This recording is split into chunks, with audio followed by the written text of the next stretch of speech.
So good evening, everyone. Thank you all very much for coming and welcome to today's pre-law shadow session. My name is Landon. I will be the session coordinator for this evening. We're so incredibly grateful to have Ida Mirzadeh here with us today. She's an associate lawyer with Simmons Da Silva law firm based out of Brampton, Ontario. So without me stealing her thunder and without further ado, I will let Ida introduce herself. So Ida, take it away. Hi, thank you, Landon, for that, and thank you for obviously hosting this. I was telling you before, I think this is an amazing initiative that you guys are doing.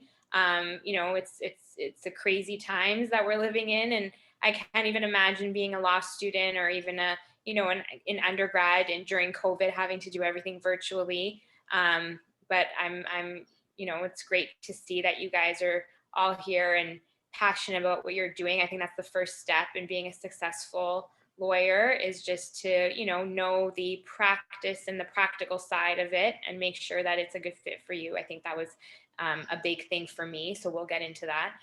But yeah, so I'm an associate lawyer, but I'm in a little bit of a unique situation where I essentially run my own family law practice within a full service law firm.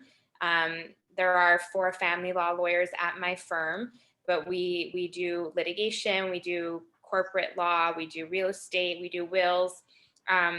Within the family law department, I run my own practice. So even though I am still considered a junior lawyer, I run my files from start to finish. I do everything related to family law, except for child protection. We don't do any child protection. Basically means anytime the Children's Aid Society is involved or brings an application and tries to apprehend a child, I don't deal with that. But anything else, anything from, support issues, property issues, divorce settlements, custody issues, which are big right now, especially during COVID, we deal with all of that.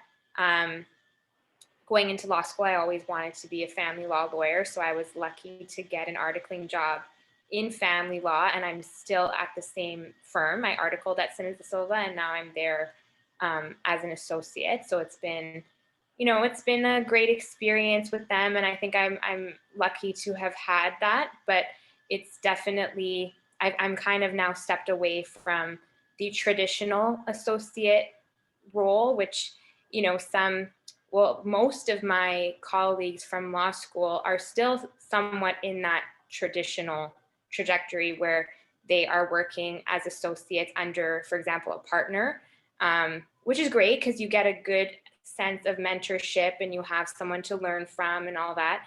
But in my situation, very quickly, I did have that for about a year, but then very quickly, I became independent in the sense where I was able to not have so much of the partner kind of guiding what I was doing. I was able to make decisions about how to run the file on my own, which is a big part of when you're a junior lawyer. Sometimes you don't have the confidence because you never did it before, right?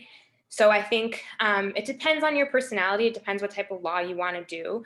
I don't think there's a right or wrong way. It just depends on what you feel comfortable with. And sometimes, when you're thrown into a situation, you have no choice but to deal with it. So I think it wasn't something that I asked for necessarily. I didn't say I want to, be doing this kind of work and I want to be doing it independently. I think it just happened and I went with it. And now I'm really happy that I'm in this kind of situation because I'm able to run my own files, like I said, and sometimes you can clash with other lawyers. You might not necessarily agree. My advice to any junior lawyer is to not fight with the partner on that, just go with it. And then when you have the opportunity to run your own files, you can then make your own decisions, obviously. But if you are working with a partner, always listen to the partner. So I think that was just I guess that was a long background or introductory into what I do. But I do have this PowerPoint here, so maybe we can go through that. And then if anyone has questions, obviously jump in and ask me. But for the purposes of today, I'm sure you guys want to have a little bit of an idea of, what the steps are and how, what leads you from law school to then getting an articling job, and then practicing law. So I'm going to go through basically my journey and what I did to basically prepare and survive law school, get an articling job, what my practice is.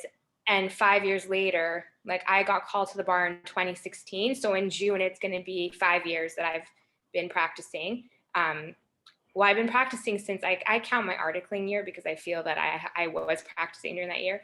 But Right. technically, as a licensed lawyer in Ontario, in June will be my 5 years. And they always say your 5-year mark is when you actually become the lawyer that you were meant to be. You kind of start to come out of your shell and start to have more confidence in what you're doing, and you find your niche. So I'm kind of at that point. So I have a timeline here. So I got into law school in 2013. I was kind of talking with Landon before briefly.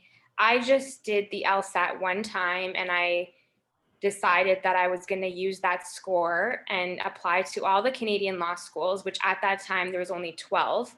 So I applied to every single one, and whatever one I got into, I was going to just decide out of those ones which ones are the best for me. Obviously, Ontario was very competitive. At that time, there was only 5. I think still there's only 5. But obviously, Osgood and U of T were the most competitive to get into. You had to have a very high LSAT. I think even now, I don't know what it is now, but back then you needed at least like 165. It's still around that. Is it? Okay. Yeah, because I think I can't remember exactly what my score was. I think it was like 159 or 160, which is still pretty competitive, but right. it wasn't as good for one of those schools. So I actually got into University of Saskatchewan, which honestly is one of the nicest law schools that you could ever imagine. They have a lot of money that goes into that school because of the oil money that is there. Quite frankly, it's a lot of donations that are accepted. For some reason, the Ontario law schools, I heard at that time, don't accept donations. I don't know why, but they have an amazing campus. They have amazing professors. So I had a really nice time, and it was an opportunity to live away from home. But 1 year after, I decided I wanted to transfer a little bit closer to home. It was too far from, just wanting to be, it's just me and my mom. So I felt like it's way too long distance, and I felt like I would rather come back. So there is an opportunity to transfer from law school to law school within Canada. There's a, I can't remember exactly what the process was, but I remember it wasn't too difficult. It wasn't like a full application. You simply just send in your first year law school transcripts, and you need to get a reference letter from a professor. So I had a good relationship with my professors. I always believed in having good relationships with your professors. You never know when you may need a reference letter. It's always nice to have that relationship with them. Even in undergrad, I made sure that I always, had a relationship. And sometimes when you're sitting in a class of, 200 people, depending on what class you take, it's difficult for the professor to know you if you're just sitting in the audience or not, participating. So I always made sure that no matter what, I participated, and I made sure the professor knows who I am, which really came in handy because I think the reference letter is what ultimately allowed me to transfer. So then I transferred to Windsor, they have a really good family law focus over there. They actually have a family law clinic, which is what I did in my last year of law school. So basically, instead of being in class and writing exams, you participate in a clinic and you get credits instead of a mark. So that's what I did in my final year, my third year, my last semester, which was nice because I didn't have to write a law exam. I just did the clinic, and it allows you to get experience from the practical side of things, right? Like you're now actually practicing family law. So that was great. And I actually forgot to mention, before I even went into law school, I did volunteer, I guess you can say, part-time at a family law firm.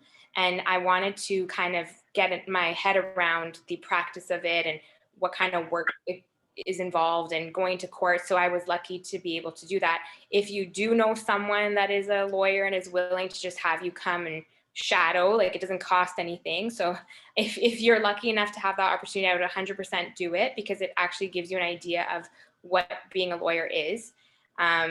Especially if they're a sole proprietor, because you can also learn about the business side of it and running your own firm. There's that stuff you don't learn in law school. So that was something that I did do, and that's how I knew, that just solidified that I really do like family law and I was passionate about it.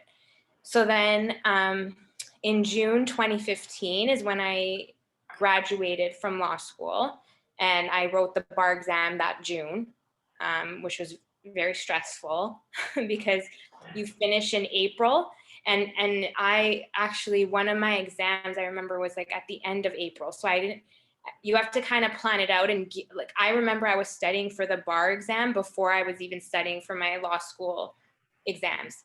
And the fact that I didn't have to do my last semester, I did the clinic, is because I wanted to not have to write that exam and be able to study for the bar, because it happens very quickly. Like, I think, yeah, you finish law school end of April, so you only really have 2 months to study for the bar, which is not enough. You need to well, for me, it was not enough. You have to give yourself and be really diligent and disciplined, and know that it's difficult, because it's all 3 years of law school in one exam. So I don't know how they're doing it now, but with COVID and everything, but it's 7 hours that you have to sit there, but it goes so quickly, so it doesn't feel like it's 7 hours. It feels like it's 20 minutes. I think you get 2 breaks. Obviously you're timed and all that. And there's the barrister and the solicitor. I think the solicitor is a couple months later or a couple weeks later, but you do have some time in between. So just make sure that you're giving yourself enough prep time to study for it. And there's no shame in pushing it. Like, a lot of people wrote it in the following sitting. I think there's 4 sittings a year. If you can't do June, it's not a big deal. Just do it in November or whatever the next time is. But 100% give yourself enough time.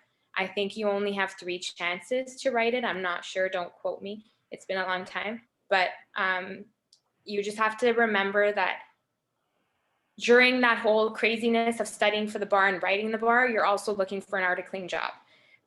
So I actually I secured my articling in April. I think it was April of that year. So I actually did my summering at the Ontario Teachers Pension Plan. It happened because I was in the right place at the right time. I met one of the VPs at the Teachers Pension Plan through mutual friends, and they said that they needed a summer student to work in their legal department and review contracts. So I was lucky. I didn't have to go through the whole summering process, and the pay was good. It wasn't in family law, but I just figured, you know what, it's the summer and it's good to have. And I'm glad I did that, because it also kind of made me realize that corporate law is not for me. In-house counsel is not for me. I'm glad I had that experience, like I said, because it looks great on your resume. And I met a lot of amazing people there, and I still keep in touch with them. But obviously they couldn't offer me an articling job because they didn't have that even as part of their program. This was just something that, because he was the VP, he was able to create, because they needed someone to review contracts. And because I was a law student, it worked, and they created the role for me. But for articling, this was something that I actually had to go through the process and apply and go do the whole on-campus interviews. They're called OCIs. They're not fun, but I 100% encourage everyone to at least participate in them, because at that time in your life, you're probably not depending on where you are, if you're fresh out of university, you probably haven't gone for many interviews. Like I worked at the keg, so I didn't have much, professional interview experience. So it was good to do the on-campus interviews because it really helps develop your speaking and your confidence, and it's practice. I think I did apply to Simmons Da Silva through their online portal because they had an articling position open, and it was for family law. So I was excited about that. But I actually had met the partner, the family law partner, at something that's called Articling and Beyond. It's I don't know if they still have it, but every year they have this networking opportunity where partners from firms will attend, and law students are able to attend, and they can network and learn about the different firms. It's kind of like an open house. So I had met Justin Clark, who was my articling principal, but he was the speaker. So when he saw my name, and I didn't even really put it together, but I think, what I guess sparked their interest, because you have to remember they're getting tons of resumes. It's very competitive when you're trying to get an articling job. Everyone's just trying to get whatever they can get. And because we had spoken, and we had, I had said, I really want to do family law, and I'm interested in your firm. I think when he saw my name on the resume, it stood out because he remembered that I made the effort to go to that networking event, and I showed interest. So I went for an interview, and, I went for the first round, and then you go to the second round, and I met the managing partner, who is not a family law lawyer. So it was a little bit intimidating because I felt, well, the managing partner's, a business lawyer, and he comes to the table with a different perspective, and he's trying to be entrepreneurial. And at that time didn't even have it in my mind that I wanted to be entrepreneurial. I thought that I just want to be a family law lawyer. That's all I was thinking about.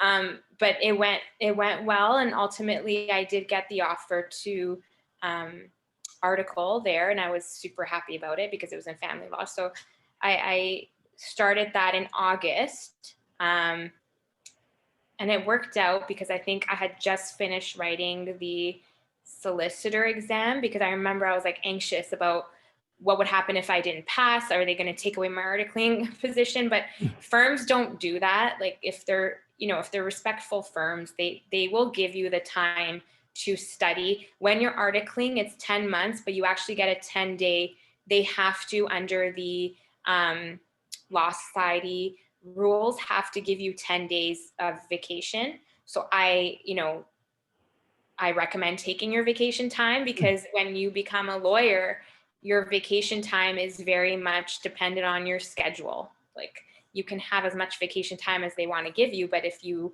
are not able to take it, then you probably won't get the chance.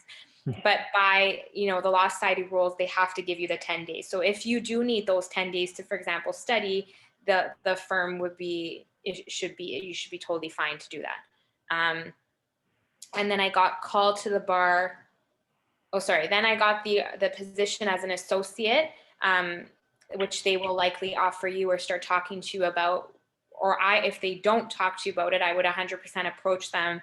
Don't wait till the last minute, because if you do, or if they just don't have capacity to hire another lawyer, you should be 100% putting out resumes before your articling term ends. Make sure that, you have an updated resume, and you're not just waiting until the last minute. So I remember I approached them right away saying, well, I'm, even in my interview, I was saying, I want to continue on. Like, I don't, you need to let me know, kind of thing, if you don't have capacity.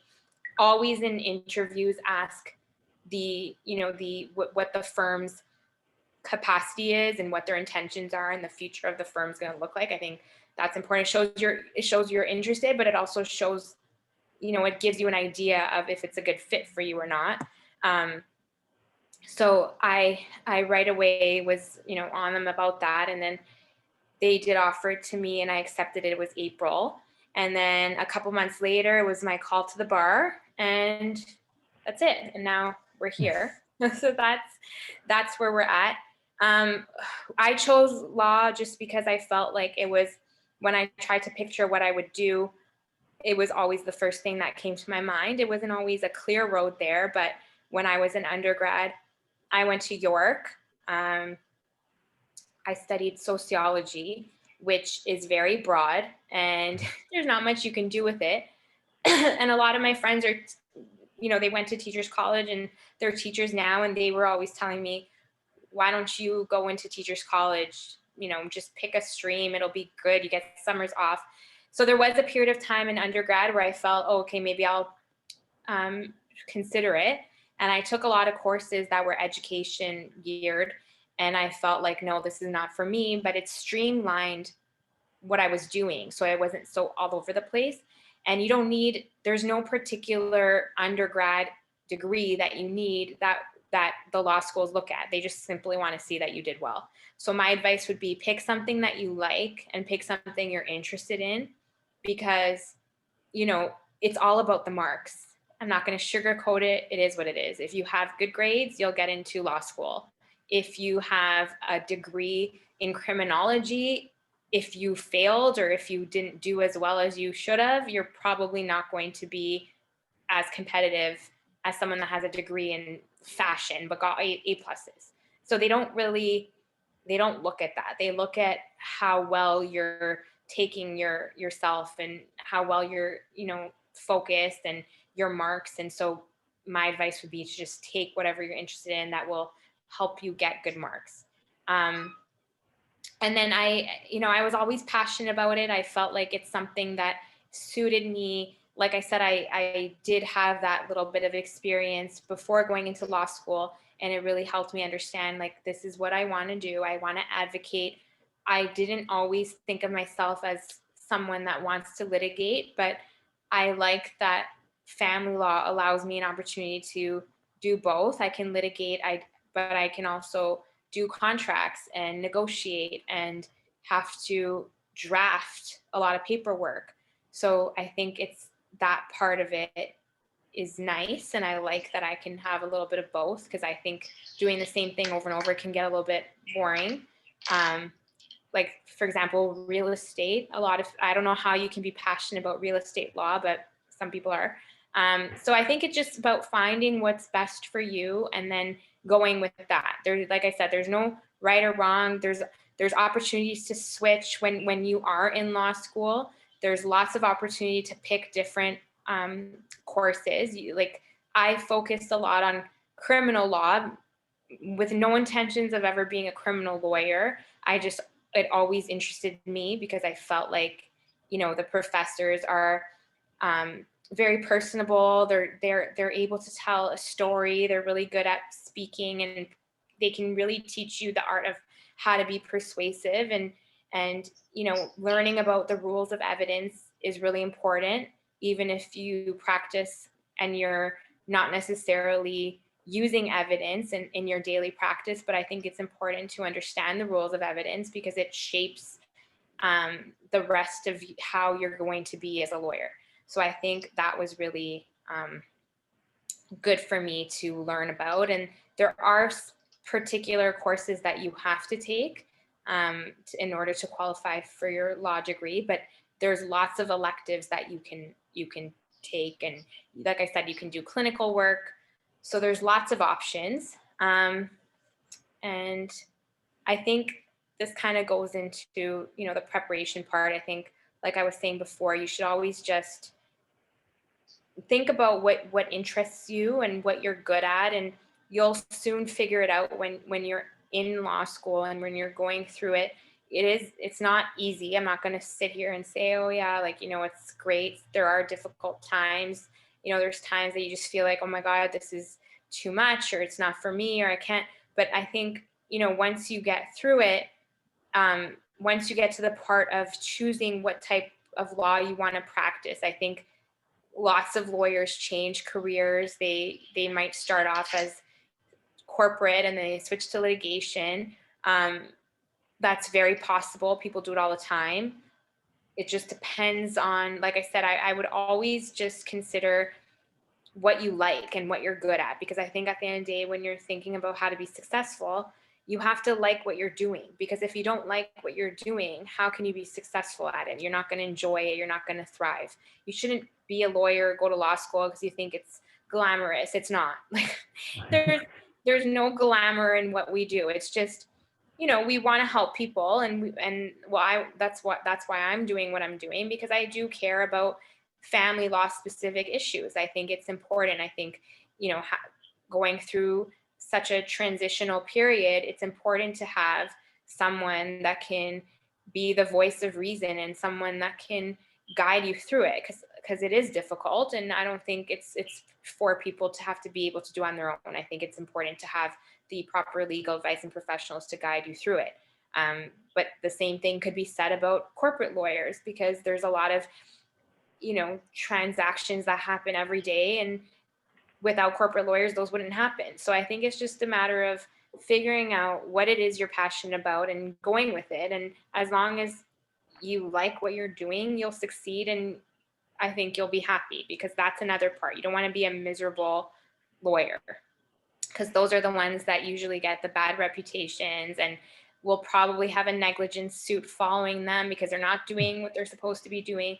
So there's a lot of that stuff that goes into your practice of being a lawyer. But I think the only times that you have to get stressed and worry about those kinds of situations is, like I said, if you're not enjoying what you're doing, because you're not paying attention to your work and you don't take pride in it. I think a lot of times, lawyers are just doing the day to day because it's their job, right? But I look at it as more than that. If I'm putting my name on something, I have to be proud of what I'm doing, because otherwise, that goes the same with all your work, even in law school or in undergrad. If you're not proud of it, you're probably not going to do well, because you're just doing it to get by. And I think with law, it's really important that it's not just to get by. You have to really be, like I said, passionate about it and do it for the right reasons. And with that being said, there's a lot of people that go into law school and they finish and they do really well. Like academically, they probably could land the best job because they have an amazing law school transcript, but it's not for them. And I think a law degree can open up a lot of doors. There's lots of politicians, there's lots of business owners who have a law degree. And I think just having that in your back pocket in and of itself can open up a lot of doors. It doesn't mean if you might not get the best articling job. It might take you a couple years, but it's not a big deal, because at the end of the day, you accomplish something that most people don't accomplish in their lifetime. So I think just being able to get through it and figuring out what you want to do next is totally fine. And there's no rush and there's no shame in taking some time to just to decide what you really want to do. And the more people that you talk to and the more people you have in your network, I think the better, because that'll just help you determine what doors can be open to you and what you can do to kind of get to where you want to be once you decide what that is. And again, this also ties into your network of people, because I think it's not, yes, there's a lot of preparation that goes into making sure that, your transcripts are in order, you're getting good marks, and you're doing a lot of, like I said, if there's clinical work that stands out on a resume, if you're involved in councils or whatever you have at your law school, if they have sports are big, if you're on a team, a lot of firms like that, especially the downtown Bay Street firms, they like when you're involved in your school community. Anything that you're doing on the side that will make your resume stand out, I would 100% continue on doing that. Anything that even you do previous to law school, like if some people have a full out career before they go to law school and they're changing it, and sometimes like focusing on that can be really good because it'll help you stand out. I think when you're looking for an articling job, firms can very quickly tell if you're serious or not. They can tell if you're just there because, you just want to have a Bay Street job because you really want the 6-figure salary that you're going to have. But like I said, firms can tell very quickly who's interested and who's not. So I think researching the firm and, sending out resumes that are unique to that firm is really important. I wouldn't just take one resume or cover letter and just switch out the names of the firm. I think it's so important to have a connection to that firm. Like I was saying, from my experience, I think the big part of why I got the job is because there was a connection very quickly from my name to my resume. And that goes back to networking. I went to every single networking opportunity that was open to me. To this day, I do that. Anytime that, even when I was an associate at my firm, the managing partner would say, come to this event. I don't care what I was doing. I would make that a priority because I think it's such a big, important part of what we do to have a good network. Now, some may say, well, you don't need to network anymore because you have a practice and you are successful and you are, you're in your career. So why do you need to network? Now is even more important for me to network because I'm building my brand. Which kind of goes into my practice, because I think right now, with being a junior looking lawyer, a lot of times clients don't necessarily want to retain you. They want to go for the man with the gray hair that looks older and more wise. They don't want to hire, some young family law lawyer. They want someone with experience, or they want the guy with his name on the door. Noel Da Silva is a family law lawyer. He's now retired, but it was difficult as one of the most junior people at my firm, convincing potential clients that they should hire me and not him, But I think with that being said, again, having a network of professionals that I can refer me work, or I can refer them work, or you never know when you may get a client. And I think having that approach is really important. It's what has shaped my practice and what has made me stand out, because there's a lot of lawyers, even partners at my firm, that heavily rely on, the firm that they're at, then the word of mouth referrals that will allow them to continue to grow their practice. Whereas I'm really focusing on myself and my own brand. And, 5 years later, where I'm at is I'm getting a lot of my business from my own resources. I'm not relying on my firm. I'm doing things like reaching, especially during COVID. I have completely changed the way that I'm, I guess, advertising my my practice and my services, because I'm doing things like having an Instagram account, or having Twitter, or posting, things on social media about family law that maybe 5 years ago people would really question and say, how could you get business from that? But it's a real source of ways that people are now getting clients and getting referrals and building a community. It's not just for family law, but I see lots of lawyers on there now doing all different types of marketing, media marketing, and really growing their business and their practice just from their, focusing on their outreach through media marketing, writing blogs, doing all that, trying to stay relevant.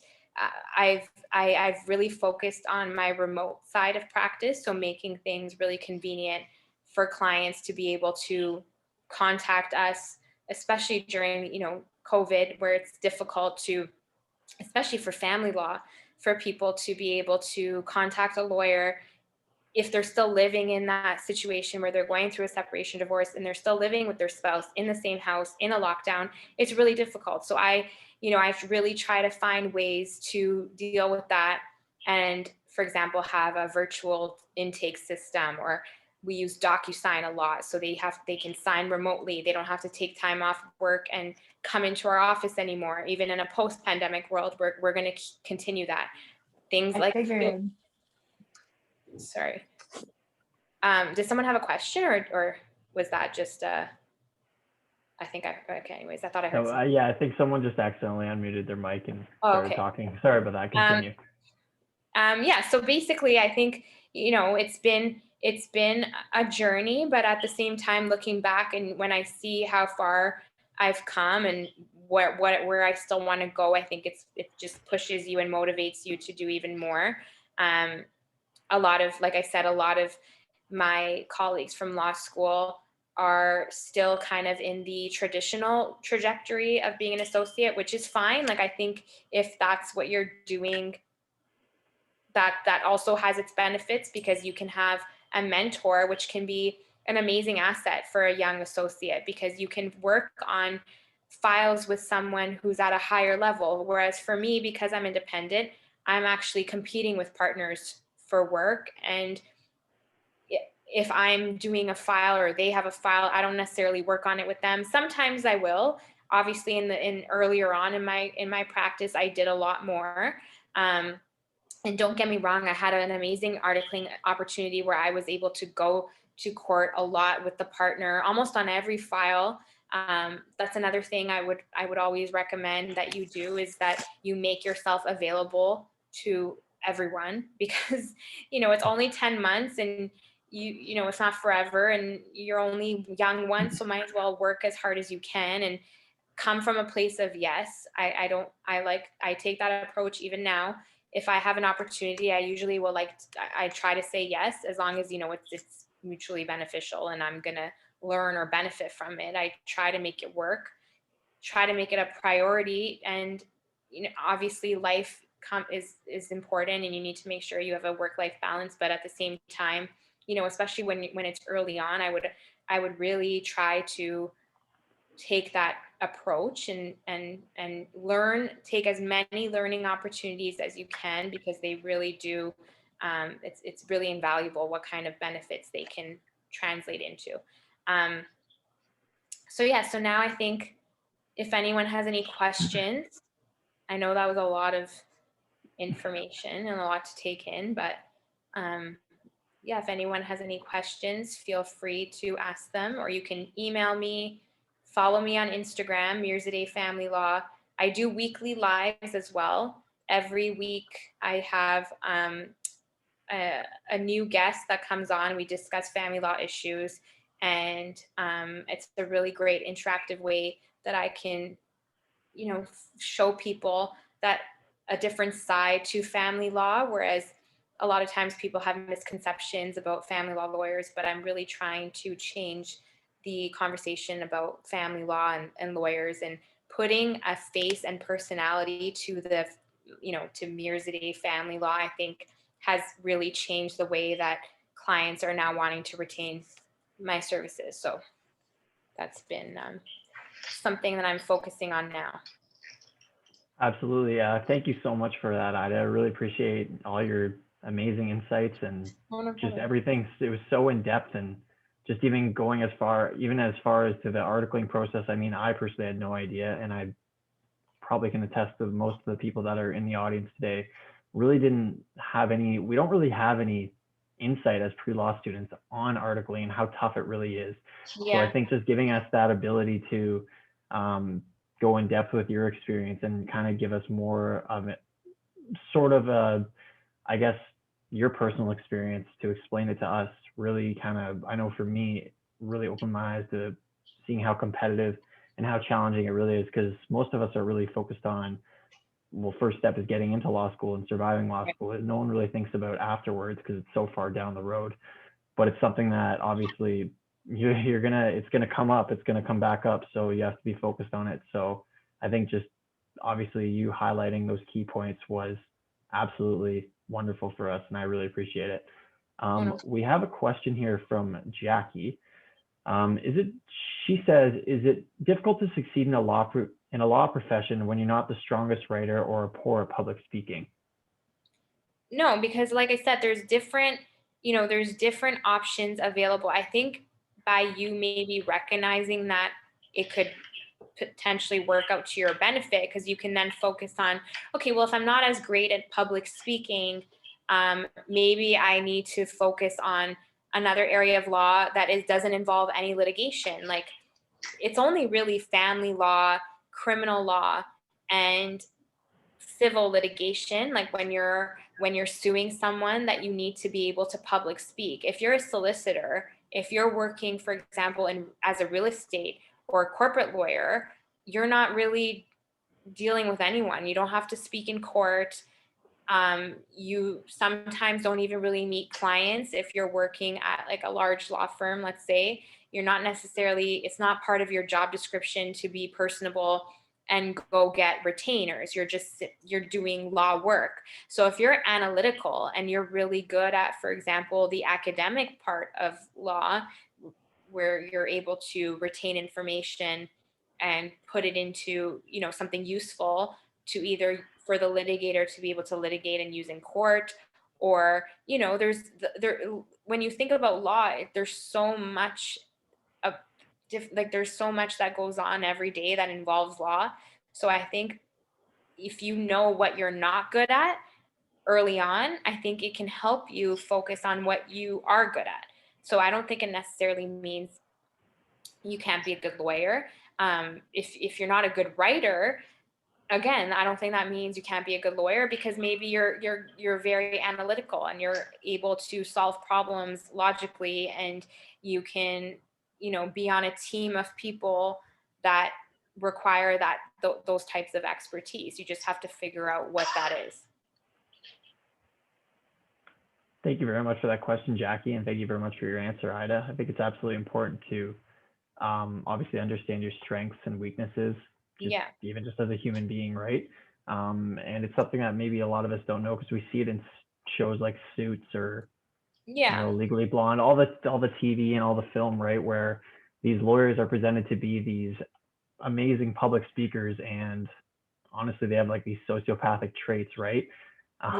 So it's kind of reassuring to hear that you don't need to have all of that to be a lawyer. You just need to be passionate about what you do and good at what you do. Like you say, You're putting a stamp, you're putting your name on everything, right? So you really should put your heart and soul into it. And I think, I think it takes a lot of character, and it shows a lot of strength to actually acknowledge your weaknesses, because I see a lot of lawyers, and I feel like they're trying to force it, and they're just not, like, it's just not for them. You can tell when a judge, when they're in court and they're litigating, they might be so super smart and have really good points to make, but if you're just not good at speaking, or not good at being put on the spot, then don't litigate, because you're just going to put yourself up for a fail. But understanding that that's not for you as much as you want it to be. We actually had an articling student at our firm who really, really wanted to be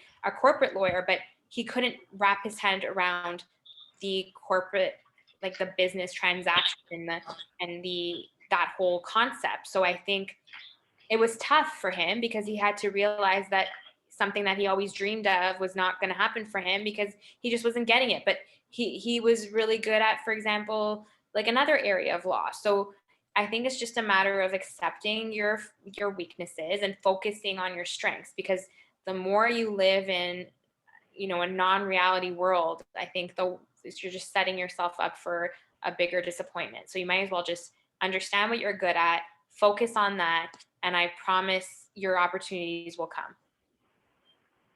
Thank you very much for your answer there, Ida. I really appreciate it.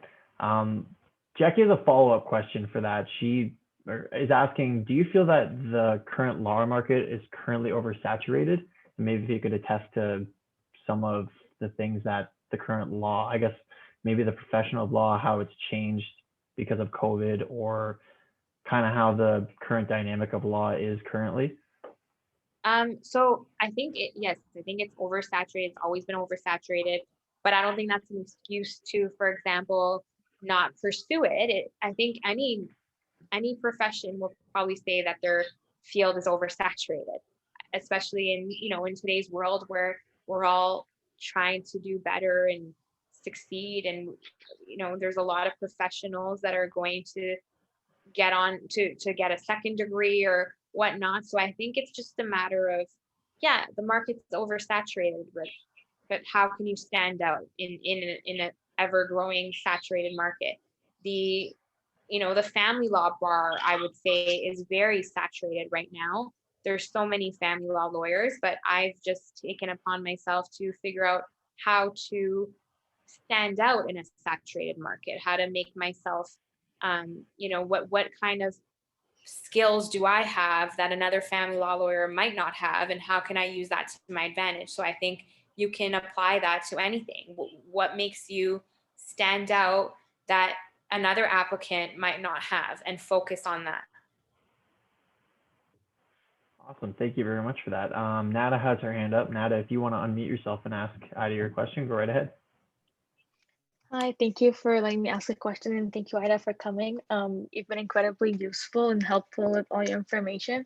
And so I have a question, like what advice would you give to someone who's kind of unsure of what field of law to go into? Because I know that like during law school, a lot of it is very like theoretical based and analytical, but you don't actually get to experience what it's really like to work in like different fields. So what advice do you have for that?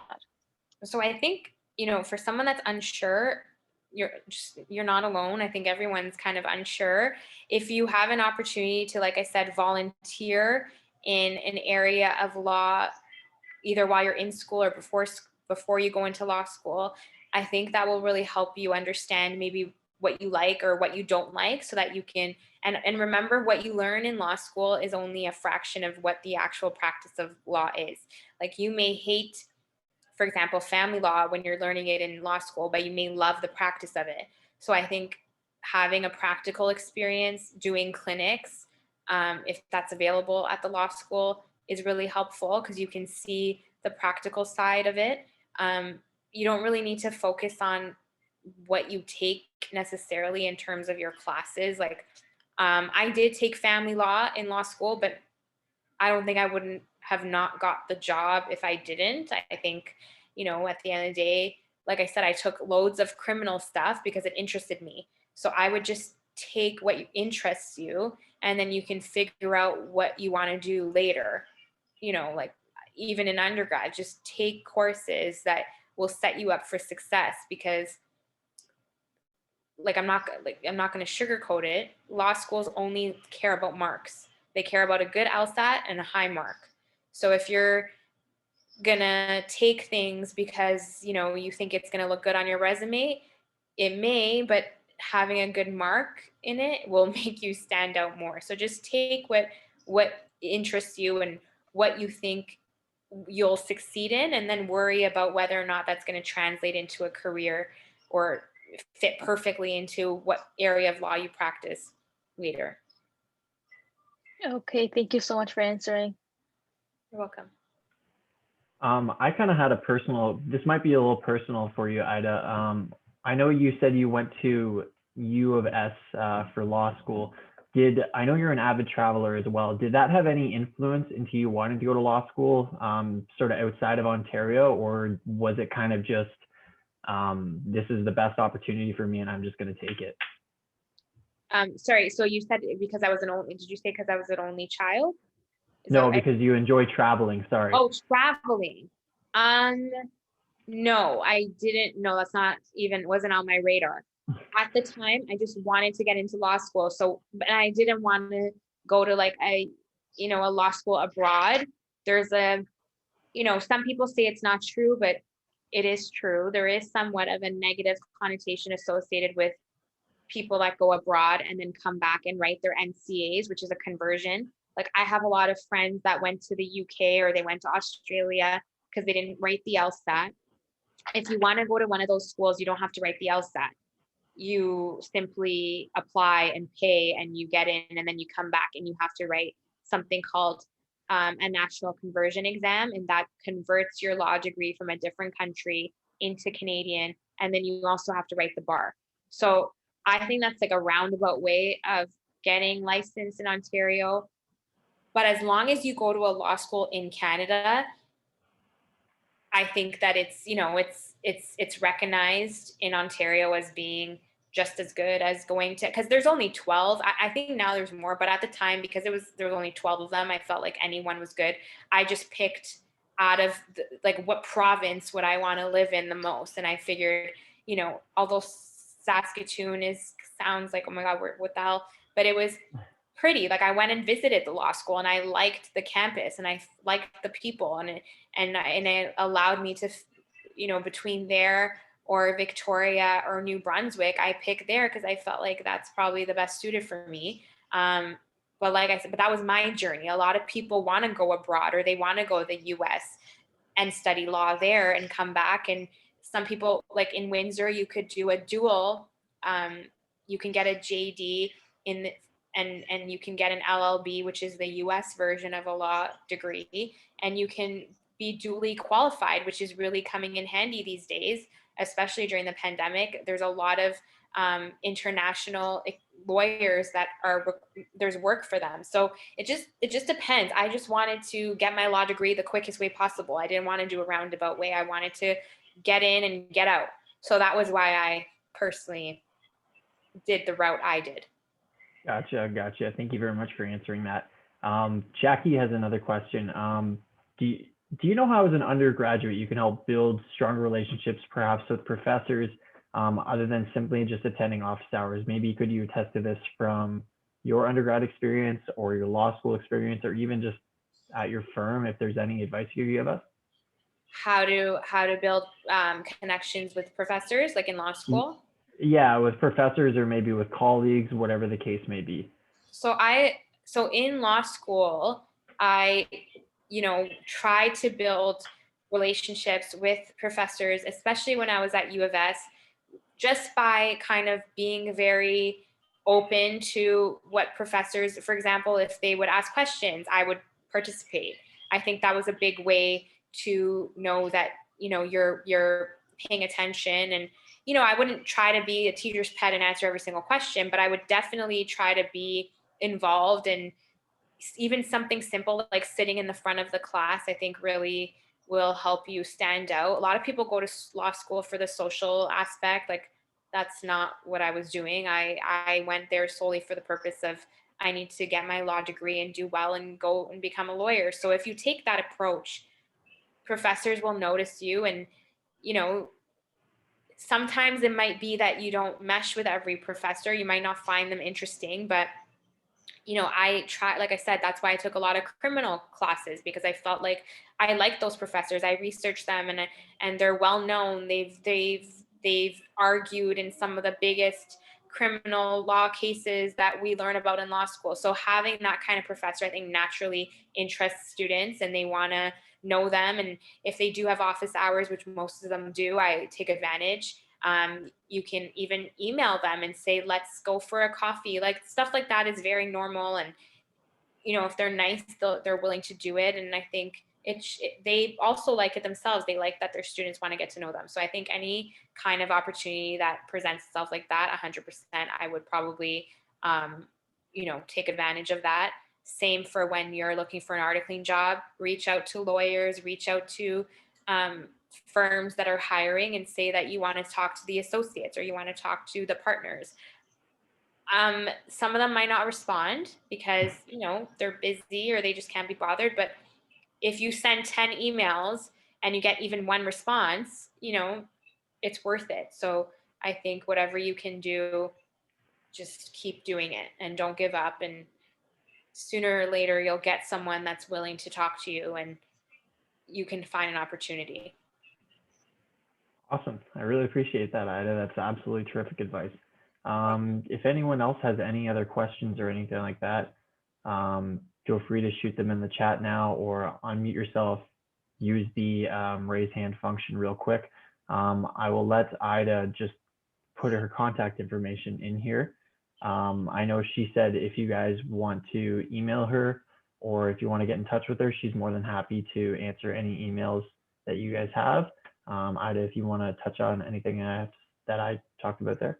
Yeah, for sure. So if anyone wants to email me or call me, my contact information is here. Also follow me on Instagram, Mirzadeh Family Law. Like I said, I'm very active on there. I post often just about family law issues and tips, but also sometimes just about the practice of law. And like I said, I have the weekly live that I do that's really interactive. And if you have questions, you can ask them on there as well. Awesome. Well, I really appreciate that, Ida. If anyone else, Jackie has one more question here. Is cold calling during law classes as terrifying as it's made out to be? No, a lot of professors, like I said, if you're prepared, it shouldn't be terrifying, but like it does happen. The Socrates method does happen. But most of the professors will let you know in advance that they do that. So you do have an opportunity to prepare. And it's not a big deal if you don't know the answer. You can just say pass. They're not gonna look. You're not gonna be shunned. But like I said, research the professors before you take the class. Ask the the more senior law students at the law school.